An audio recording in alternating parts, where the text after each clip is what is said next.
வணக்கம் traders, welcome to weekly report. So இன்னைக்கு நம்ம இந்த வீடியோவில் என்ன பார்க்க போகிறோம்னா, ஆகஸ்ட் 18ஆம் தேதி திங்கக்கிழமை நிஃப்டி, பேங்க் நிஃப்டி மற்றும் சென்செக்ஸ் வந்து என்ன நடக்கிறதுக்கான வாய்ப்பு இருக்குது அப்படிங்கிறத பார்க்க போகிறோம். அண்ட் இந்த அனாலிசிஸ் வந்து ஒரு வீக்லி அனாலிசிஸ் அப்படிங்கிறனால திங்கக்கிழமையோட அனாலிசிஸ் மட்டும் இருக்காது. 18ஆம் தேதியிலேருந்து 22ஆம் தேதி வரைக்கும் அடுத்த வாரம் முழுசுமே நமக்கு வந்து மார்க்கெட் எந்த பக்கம் மூவ்மெண்ட்ஸ்க்கான சான்சஸ் இருக்குது, அதில் முக்கியமான சப்போர்ட் என்ன இருக்குது, ரெசிஸ்டன்ஸ் என்ன இருக்குன்னு பார்ப்போம். அண்ட் இந்த அனாலிசிஸை நம்ம எப்படி பண்ண போகிறோம் அப்படின்னு பார்த்தீங்கன்னா, நம்ம வந்து ஃபஸ்ட்டு வந்து பார்த்தீங்கன்னா நம்ம வந்து ப்ரைஸ் ஆக்ஷன் பார்ப்போம். அப்போ இந்த ப்ரைஸ் ஆக்ஷன் பார்க்கும்போது நமக்கு இந்த வாரம் முழுசுமே என்ன நடந்திருக்கு, ஸோ 11ஆம் தேதியிலிருந்து 14ஆம் தேதி வரைக்கும் Nifty, bank Nifty and Sensex வந்து என்ன மாதிரி ஒரு ப்ரைஸ் ஆக்ஷன் ஃபார்ம் ஆயிருக்கு. ஸோ இதனால மார்க்கெட் சைக்காலஜி எப்படி இருக்குது அண்ட் இந்த அனாலிசிஸை வச்சு நமக்கு முக்கியமான ரெசிஸ்டன்ஸ் அண்ட் சப்போர்ட் நமக்கு தெரிய வரும். ஒன்று. ரெண்டாவது பார்த்தீங்கன்னா, இந்த ரெசிஸ்டன்ஸ் அண்ட் சப்போர்ட் டேட்டாவை நம்ம வந்து ஓப்பன் இன்ட்ரெஸ்ட் மூலியமாக கன்ஃபார்ம் பண்ணுவோம். அப்போ ஓப்பன் இன்ட்ரெஸ்ட்டில் நமக்கு என்ன தெரியும் அப்படின்னா, ஏற்கனவே மார்க்கெட்டில் பிளேஸ் ஆகிருக்கிற ஆர்டர்ஸ் தெரியும். ஸோ அதாவது கால் ஆப்ஷன்ஸ் எவ்வளோ இருந்திருக்கு, பை ஆப்ஷன்ஸ் எவ்வளோ இருந்திருக்கு, யார் ஸ்ட்ராங்காக இருக்காங்க, எந்த ப்ரைஸ் லெவலில், எந்த ஸ்ட்ரைக் ப்ரைஸில் மார்க்கெட் வந்து வால்யூம் அதிகமாக இருக்குது அப்படிங்கிறது தெரியும். அண்ட் இது வீக்லி ரிப்போர்ட் அப்படிங்கிறனால நம்ம இது கூட சேர்ந்து என்ன பார்ப்போம்னு பார்த்தீங்கன்னா, FII and DII data. So FII DII டேட்டானா ஃபாரின் இன்ஸ்டிடியூஷனல் இன்வெஸ்டர்ஸும் டொமஸ்டிக் இன்ஸ்டிடியூஷனல் இன்வெஸ்டர்ஸ் இவங்க ரெண்டு பேரும் போன வாரம் முழுசாக பையிங்கில் எப்படி கான்சன்ட்ரேட் பண்ணியிருந்திருக்காங்க, மொத்தமான அவங்க பையிங் அண்ட் செல்லிங் பவர்ஸ் எப்படி இருந்திருக்குன்னு பார்ப்போம். அண்ட் கடைசியாக பார்த்தீங்கன்னா, இது நம்மளோட வீக்லி ரிப்போர்ட் அப்படிங்கிறனால அடுத்த வாரத்துக்கு ஏதாவது இம்பார்ட்டண்ட்டான எக்கனாமிக் நியூஸ் இருக்கா அப்படிங்கிறத நம்ம எக்கனாமிக் கேலண்டர்லையும், அடுத்து வந்து அடுத்த வாரத்துக்கான ஸ்டாக் ரிசல்ட்ஸ் ஏதாவது வருதா அப்படிங்கிறத ஸ்டாக் ரிசல்ட்ஸ் கேலண்டர் ப்ளஸ் வந்து நம்மளோட ஹாலிடே கேலண்டர் இதெல்லாம் பார்த்து தான் நமக்கு இன்றைக்கி அனாலிசிஸ் பண்ண போகிறோம். வாங்க இப்போ நம்ம அனாலிசிஸ்குள்ளே போகலாம். ஸோ நம்ம ஃபஸ்ட்டு என்ன பண்ணிடலாம்னா, இந்த எக்கனாமிக் கேலண்டரை பார்க்கலாம். ஸோ இந்த எக்கனாமிக் கேலண்டரில் ஃபஸ்ட்டு நம்ம பார்க்க போகிறது ஹாலிடே கேலண்டர். அடுத்த வாரம் ஏதாவது லீவ் இருக்கா அப்படின்னா கிடையாது. அடுத்த வாரம் பார்த்தீங்கன்னா ஃபுல் ஒர்க்கிங் டே தான். அதாவது 5 ட்ரேடிங் செஷனுமே மார்க்கெட் ஓப்பனாக தான் இருக்கும். அதுக்கு அடுத்த வாரம் தான் பார்த்தீங்கன்னா புதன்கிழமை லீவு, விநாயகர் சதுர்த்திக்கு நமக்கு வந்து புதன்கிழமை லீவ் இருக்குது. ஓகே, அடுத்து நமக்கு இது ஹாலிடே கேலண்டரில். அண்ட் இந்த ஆகஸ்ட் மாதம் முடிஞ்சதுக்கப்புறம் பார்த்தீங்கன்னா செப்டம்பர் மாதம் 20 ட்ரேடிங் டேஸ் நமக்கு வந்து 20 ட்ரேடிங் டேஸ் நமக்கு கண்டிப்பாக இருக்கும். லீவ் எதுவும் கிடையாது. ஓகே, அடுத்து ஸ்டாக் ரிசல்ட்ஸ் கேலண்டர். நம்ம எல்லாத்துக்கும் தெரியும், கடந்த ஒரு 2 வாரம் 2.5 வாரம்னே நம்ம சொல்லலாம். ஏன்னா நிறையா ஸ்டாக் ரிசல்ட்ஸ் வந்துட்டு இருந்துச்சு. ஏன்னா குவார்ட்டர்லி 1ஓட ஸ்டாக் ரிசல்ட்ஸ் வந்து எல்லா கம்பெனியுமே சொல்லிட்டு இருந்தாங்க. இந்த குவார்ட்டர்லி 1ங்கிறது 2025-2026 ஃபினான்ஷியல் இயரோட முதல் 3 மாதம் தான் குவார்ட்டர்லி 1ன்னு சொல்லுவாங்க. ஸோ இந்த ஃபினான்ஷியல் இயரோட முதல் 3 மாதத்தோட ரிசல்ட்ஸ் தான் அவங்களோட கம்பெனியோட பெர்ஃபார்மன்ஸ் எப்படி இருக்குது அப்படிங்கிறது சொல்லணும்.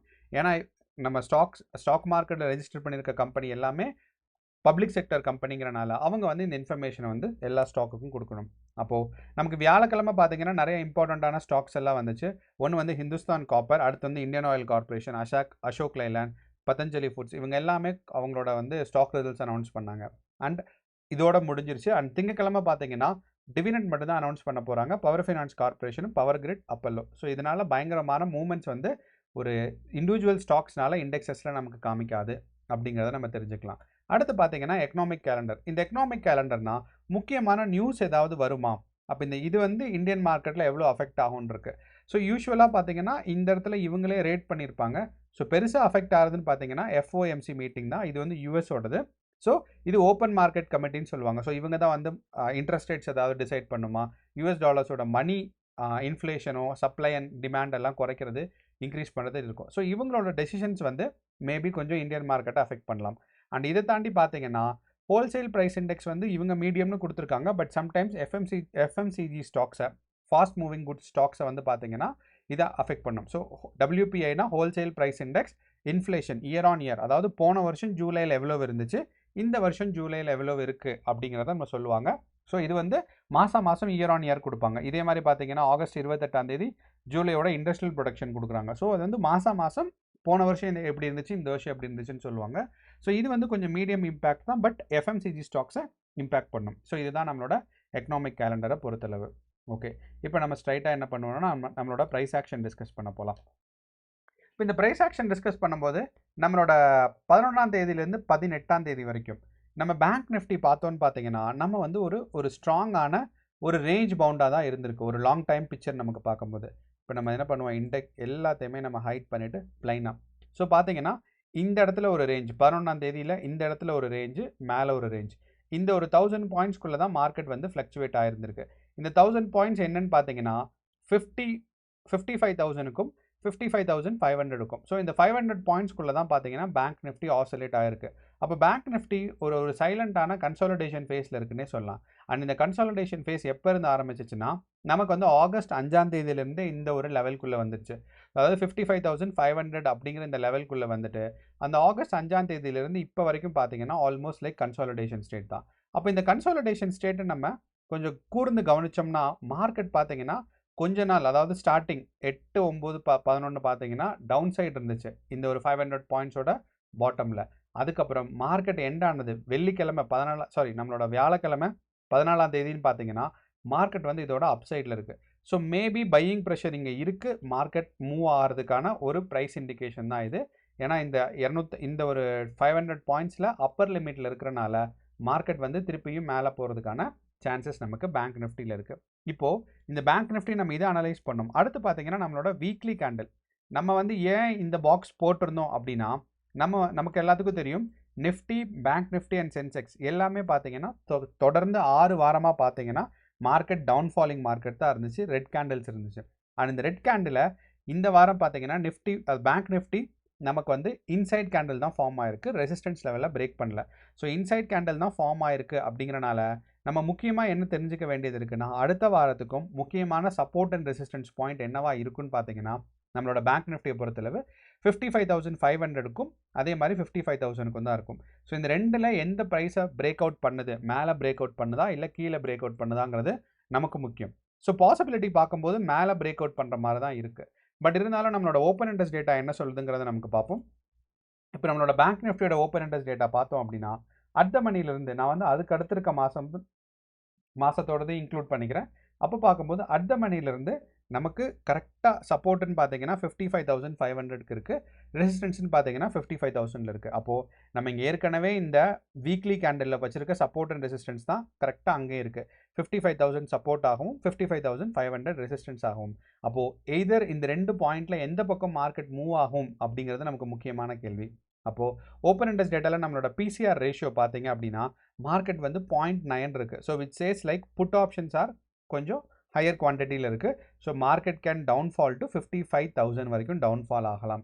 அப்போது பேங்க் நிஃப்டியை பொறுத்தளவு நமக்கு வந்து இங்கேருந்து 55,000 வரைக்கும் ஒரு டவுன்ஃபால் வந்துட்டு அதுக்கப்புறம் மேபி மார்க்கெட் வந்து ரைஸ் ஆகிறதுக்கான சான்சஸ் இருக்குது. இப்போ நம்ம 15 மினிட்ஸ் டைம் ஃப்ரேமில் வச்சோம் அப்படின்னா நமக்கு ஒன்று என்ன தெரியும்னா இங்கேருந்து நமக்கு மார்க்கெட் கீழே புஷ் ஆகி 55,000 வரைக்கும் வரலாம். இந்த அடுத்த வாரம், அதாவது வந்து 18ஆம் தேதியிலேருந்து 22ஆம் தேதிக்குள்ளே மார்க்கெட் இங்கே கீழே புஷ் ஆகிட்டு அதுக்கப்புறம் நமக்கு ட்ரெண்ட் ரிவர்ஸ் ஆகிறதுக்கான சான்சஸ் இருக்குது. ஓகே, இதே இது நம்ம வந்து நம்மளோட சிம்பிள் மூவிங் ஆவரேஜ் பார்த்தோம் அப்படின்னா நமக்கு என்ன தெரியும்னா மார்க்கெட் வந்து கோல்டன் கிராஸில் இருக்கா, டெத் கிராஸில் இருக்கான்னு தெரியும். அப்போ இந்த கோல்டன் கிராஸ்னால் என்ன, டெத் கிராஸ்னால் என்ன அப்படின்னா நமக்கு சிம்பிள் மூவிங் ஆவரேஜில் இப்போ நம்ம வந்து ட்ராயிங்ஸ் எல்லாம் ஹைட் பண்ணிடலாம். இந்த இடத்துல நமக்கு லைன் இருக்குது. இதில் நமக்கு 4 சிம்பிள் மூவிங் ஆவரேஜ் இருக்குது. பர்பிள் கலர் பார்த்தீங்கன்னா 200 சிம்பிள் மூவிங் ஆவரேஜும், இது வந்து 50 simple moving average blue colour. எப்போ வந்து நம்ம இந்த 50 அண்ட் 200 கிராஸ் ஓவர் ஆகுதோ அப்போ வந்து முக்கியமான டைம். ஸோ இந்த இடத்துல பார்த்தீங்கன்னா 50 மேலே போகிறதுக்கான சான்சஸ் இருக்குது, 200 கீழே வரதுக்கு சான்சஸ் ஆனால் இருக்குது. ஸோ இதே கண்டினியூ ஆச்சு அப்படின்னா மார்க்கெட் வந்து இங்கேருந்து ரிவர்ஸ் ஆகி மேலே போகும். ஸோ எப்போ வந்து லோவர் நம்பர் 50 வந்து மேலே இருக்குது, 200 கீழே இருக்குன்னா இதுக்கு பேர் கோல்டன் கிராஸ். ஆனால் இப்போதைய நிலைமையில பார்த்தீங்கன்னா நமக்கு வந்து டெத் கிராஸில் தான் இருக்குது. ஸோ டெத் கிராஸ்னால் பேரிஷ் மூமெண்ட்ஸ்னு அர்த்தம். ஓகே, இது நம்ம 15 மினிட்ஸ் டைம் ஃப்ரேமில் கிராஸ் ஓவருக்கு பக்கத்தில் இருக்குது. இதே இது நம்ம 3 மினிட்ஸ் டைம் ஃப்ரேம் பார்த்தோம்னா இந்த டிஃப்ரென்சஸ் வந்து கொஞ்சம் அதிகமாக தான் இருக்குது. சேம் கேஸ் நம்ம 1 மினிட் டைம் ஃப்ரேமில் பார்க்கும்போது ஆல்மோஸ்ட் மறுபடியும் டெத் கிராஸில் தான் இருக்குது. ஸோ இந்த ஏன் வந்து டிஃப்ரெண்ட் டைம் ஃப்ரேமில் பார்க்கணும் அப்படிங்கிறதுக்கு முக்கியமான ரீசன் என்னென்னா எல்லா இண்டிகேட்டர்ஸுமே பார்த்தீங்கன்னா நம்பர் ஆஃப் கேண்டில்ஸ் வச்சு ஃபாலோ ஆகும் நிறையா இண்டிகேட்டர்ஸ். ஸோ அப்படிங்கிறனால நான் 15 மினிட்ஸ் டைம் ஃப்ரேமில் வச்சேன்னா எனக்கு வந்து நம்பர் ஆஃப் கேண்டில்ஸ் கம்மியாக தான் இருக்கும். அப்போ நான் 50 simple moving average 15 minutes time ஃப்ரேமில் அப்படின்னா நான் ஒரு 2.5 நாளாக கவர் பண்ணுற மாதிரி இருக்கும். ஸோ அதனால தான் நம்ம வந்து டிஃப்ரெண்ட் டைம் ஃப்ரேமில் பார்க்கணும். மினிமம் ஒரு 3-4 டைம் ஃப்ரேமில் பார்த்தீங்கன்னா தான் உங்களுக்கு வந்து கம்ஃபர்டபுளாக மார்க்கெட்டோட ரியல் பிக்சர் தெரியும். அப்போ நமக்கு பார்க்கும்போது 15 மினிட்ஸில் மட்டும்தான் கோல்டன் கிராஸ் வர்றதுக்கான வாய்ப்பு இருக்கிற மாதிரி இருக்குது. ஆனால் மார்க்கெட் இங்கேருந்து டவுன் சைட் வர்றதுக்கான சான்ஸும் இருக்குது. ஸோ இது நமக்கு எப்படி சொல்கிறோம் அப்படின்னு பார்த்தீங்கன்னா நம்மளோட open interest data PCR ratio 0.9 இருக்குது. ஸோ அப்படிங்கிறனால இங்கேருந்து ஒரு டவுன்ஃபாலுக்கு சான்சஸ் நமக்கு அதிகமாக இருக்குது. ஸோ மார்க்கெட் வந்து ஒரு ப்ரைஸ் கரெக்ஷன் இது வரைக்கும் வரலாம். இப்போ இருக்கிற ப்ரைஸ்லேருந்து ஆல்மோஸ்ட் லைக் ஒரு 300 பாயிண்ட்ஸ் ப்ரைஸ் கரெக்ஷன் ஆகிட்டு அதுக்கப்புறம் மேபி மார்க்கெட் வந்து 56,000 வரைக்கும் புஷ் ஆகிறதுக்கான சான்சஸ் இருக்குது நம்மளோட பேங்க் நிஃப்டியை பொறுத்தளவு. ஸோ இதுதான் நமக்கு பேங்க் நிஃப்டியை பொறுத்தளவு நம்ம முக்கியமாக ப்ரைஸ் ஆக்ஷன் கவனிக்க வேண்டியது. ஸோ பேங்க் நிஃப்டி டவுன்ஃபால் ஆகிட்டு திருப்பி ரைஸ் ஆகிறதுக்கான சான்ஸ் இருக்குன்னு. ஓகே, அடுத்து பார்த்தீங்கன்னா நம்மளோட நிஃப்டி 50 பார்க்கலாம். அண்ட் இந்த நிஃப்டி 50 வந்து நம்ம வீக்லி கேண்டில் பார்க்கும்போது ஒரு முக்கியமான விஷயம் என்ன அப்படின்னு பார்த்தீங்கன்னா, பேங்க் நிஃப்டி மாதிரி இன்சைட் கேண்டில் ஃபார்ம் ஆகாமல் நிஃப்டியோடது பார்த்தீங்கன்னா அந்த கேண்டிலோட பாடியை கொஞ்சம் மேலே போயிருந்திருக்கு. ஆனாலும் ஒரு கம்ப்ளீட்டான ஒரு பிரேக் அவுட் இல்லைங்கிறதா சொல்லலாம். ஸோ இந்த கேண்டிலோட ஒரு சைட்லேயே தான் இருக்குது. பட் இருந்தாலும் கம்பேரிட்டிவாக இது க்ரீன் கேண்டிலாக ஃபார்ம் ஆகிருந்திருக்கு.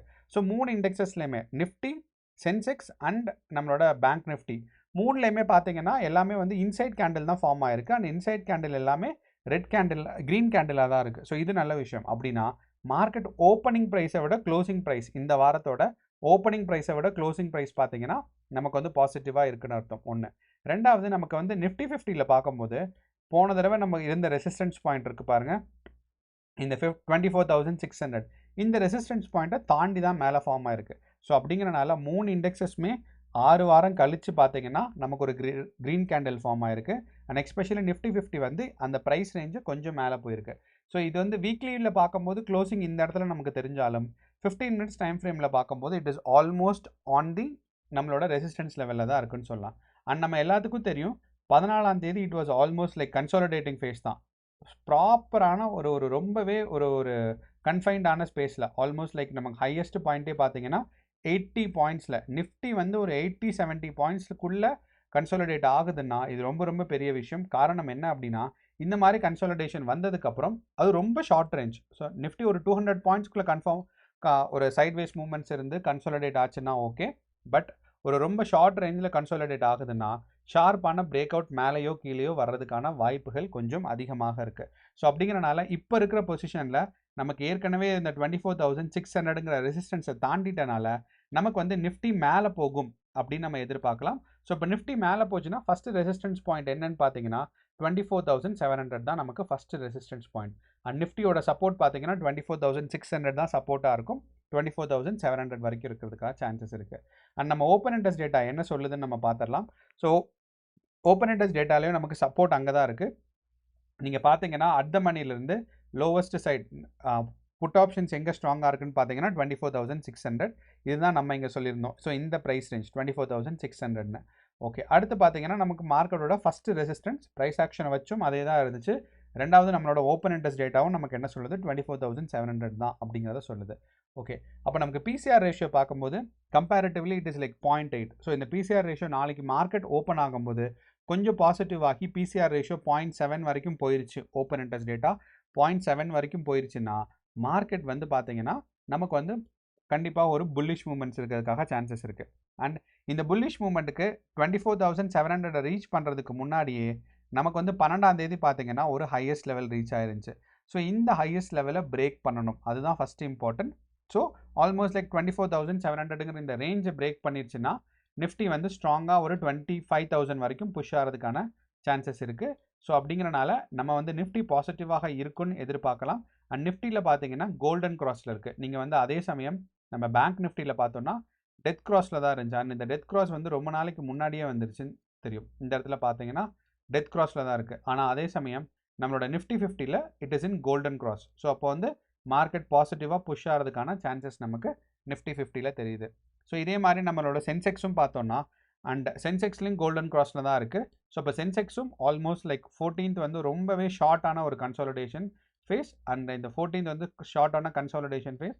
சென்செக்ஸுக்கு வந்து 200 பாயிண்ட்ஸ் ரொம்ப கம்மி தான். ஸோ யூஸ்வலாக நமக்கு சென்செக்ஸ் வந்து மினிமம் ஒரு 500 to 600 பாயிண்ட்ஸ் ஆவரேஜாக ஒரு நாளைக்கு மூவ் ஆகக்கூடிய வால்யூம் இருக்குது, வாலடைலிட்டியும் இருக்கிறதுக்கான ஒரு இண்டெக்ஸ். ஸோ அந்த இண்டெக்ஸில் 200 பாயிண்ட்ஸ் தான் மூவ்மெண்ட் ஆயிருக்குங்கிறது ஒரு ஸ்ட்ராங் கன்சாலிடேஷன். அப்போ இந்த ஸ்ட்ராங் கன்சாலிடேஷன் ஃபேஸ் நாளைக்கு எங்கே பிரேக் அவுட் ஆகும்னு பார்த்தீங்கன்னா ஃபஸ்ட்டு ரெசிஸ்டன்ஸ் ஸ்டில் வந்து நமக்கு வந்து 81,000 தான் இருக்குது. ஸோ இந்த 81,000 தான் பார்த்தீங்கன்னா ஃபஸ்ட்டு ரெசிஸ்டன்ஸ். சாரி 80,800 தான் ஃபஸ்ட்டு ரெசிஸ்டன்ஸ். இதை பிரேக் அவுட் ஆச்சுன்னா தான் நமக்கு வந்து மார்க்கெட் வந்து 81,000 வரைக்கும் புஷ் ஆகிறதுக்கான சான்சஸ் இருக்குது. ஸோ அப்படிங்கிறனால நம்ம சென்செக்ஸை பொறுத்தளவு பாசிட்டிவான மார்க்கெட் தான் நம்ம எக்ஸ்பெக்ட் பண்ணுறோம். அண்ட் இந்த பாசிட்டிவான மார்க்கெட்டுக்கு ஃபஸ்ட்டு ரெசிஸ்டன்ஸ் 80,800ம் அடுத்து பார்த்தீங்கன்னா 81,000 வரைக்கும் புஷ் ஆகலாம். அண்ட் இதுக்கு சப்போர்ட் எங்கே இருக்கலான்னு பார்த்தீங்கன்னா சப்போர்ட் வந்து 2 சப்போர்ட். ஃபஸ்ட்டு வந்து இப்போ இருக்கிற பாயிண்ட் இருக்குது பாருங்கள் 80,500. இதுதான் நமக்கு சென்செக்ஸ்க்கு இருக்கிற ஃபர்ஸ்ட் சப்போர்ட். அண்ட் இந்த சப்போர்ட்டை பிரேக் அவுட் ஆயிருச்சு அப்படின்னா நமக்கு Sensex can push down to 80,000 வரைக்கும் சென்செக்ஸ் வந்து புஷ் ஆகலாம். அண்ட் இது வந்து நம்மளோட சென்செக்ஸோட செகண்ட் சப்போர்ட் அப்படிங்கிறத சொல்லலாம். ஓகே, அண்ட் இதுதான். ஸோ இந்த மற்ற சப்போர்ட் அண்ட் ரெசிஸ்டன்ஸ்லாம் நம்ம டெலீட் பண்ணிடலாம். ஸோ இப்போ சென்செக்ஸை பொறுத்தளவு மார்க்கெட் டவுன்ஃபாலிங் மார்க்கெட் வந்து கொஞ்சம் கஷ்டம்தான். பட் இருந்தாலும் நம்ம வந்து சப்போர்ட் எங்கே இருக்கணும், ரெசிஸ்டன்ஸ் எங்கே இருக்கணும்னு தெரிஞ்சு வச்சுக்கணும். அப்படின்னா தான் மார்க்கெட் எந்த டைரெக்ஷனில் போனாலும் ப்ராஃபிட் எங்கே புக் பண்ணலாம், எந்த இடத்துல ட்ரெண்ட் ரிவர்ஸ் ஆகும் அப்படிங்கிறது தெரியும். ஸோ இப்போ சென்செக்ஸும் நான் அடுத்த வாரம் பாசிட்டிவாக இருக்கிறதுக்கான வாய்ப்பு இருக்குது. ஸோ திங்கக்கிழமை மார்க்கெட் வந்து எப்படி ஓப்பன் ஆகுது, கிஃப்ட் நிஃப்டி எப்படி இருக்குங்கிறத பார்த்துட்டு நமக்கு ஒரு கிளியரான அண்டர்ஸ்டாண்டிங் டெவலப் ஆயிரும். ஓகே, ஸோ இப்போ இதான் நம்மளோட ஒரு ஓவரால் அனாலிசிஸ். நம்ம கடைசியாக நம்ம எஃப்ஐஐ டேட்டா கரெக்ட். நம்ம எஃப்ஐஐ டேட்டா பார்க்கும்போது போன வாரம் பார்த்தீங்கன்னா நம்மளோட எஃப்ஐஐயோட பையிங் பவர் பார்த்தீங்கன்னா கொஞ்சம் கொஞ்சமாக தான் இன்க்ரீஸ் ஆகிருக்கு. அண்ட் செல்லிங்கும் பார்த்தீங்கன்னா இன்க்ரீஸ் ஆகிருக்கு. So almost like they are balanced. ஆனால் அவங்களோட நெட் ஹோல்டிங்ஸ் எல்லா நாளுமே அவங்க வந்து செல்லிங்க்கு தான் மார்க்கெட்டை கீழே கொண்டு வர தான் முயற்சி பண்ணியிருந்திருக்காங்க. பட் இருந்தாலும் மார்க்கெட் ரேஞ்ச் பவுண்டாக தான் இருந்திருக்கு. போன வாரத்தோட இன்சைட் கேண்டில் தான் ஃபார்ம் ஆயிருக்கு. ஸோ இந்த வாரம் ஒரு பெரிய பிரேக் அவுட் எக்ஸ்பெக்ட் பண்ணலாம். வருகின்ற வாரம் 18ஆம் தேதியிலேருந்து 22ஆம் தேதி வரைக்கும் நமக்கு வாலடைலிட்டிக்கான ட்ரம்ப்போட டேரிஃப் நியூஸ் வந்து கொஞ்சம் கூல் ஆயிருச்சு. ஒன்று, ரெண்டாவது பார்த்தீங்கன்னா நமக்கு ஸ்டாக் ரிசல்ட்ஸ் எல்லாம் ஆல்மோஸ்ட் முடிஞ்சிருச்சு. ஸோ அப்படிங்கிறனால இந்த வாரம் ஒரு ஸ்டேபிளாக ஏதாவது ஒரு யூனிடைரக்ஷனலாக மார்க்கெட் அப்வர்ட் போகும் அப்படிங்கிறத நம்ம எக்ஸ்பெக்ட் பண்ணலாம். அண்ட் நீங்கள் ஒரு நல்ல ட்ரேடராக மார்க்கெட் மேலே போனாலும் பிரச்சனை இல்லை, கீழே வந்தாலும் பிரச்சனை இல்லை. நமக்கு வந்து எந்த பக்கம் போனாலும் ப்ராப்பரான பொசிஷன் எடுத்து ஸ்ட்ராட்டஜி பில்ட் பண்ணியிருந்தோம்னா ப்ராஃபிட் எடுக்க முடியும். ஸோ கிளியராக ட்ரேட் பண்ணுங்கள், ஸ்ட்ராட்டஜி பில்ட் பண்ணிக்கோங்க. அண்ட் உங்கள் ஸ்ட்ராட்டஜியை கண்டிப்பாக நிறையா பேக் டெஸ்ட் பண்ணுங்கள். எவ்வளோ நாள் ஒர்க் ஆகிருக்கு, எப்படி எல்லாம் ஒர்க் ஆகிருக்கு அப்படிங்கிறத. ஸோ டிசிப்ளின்டாக இருங்க. All the best. நன்றி, வணக்கம்.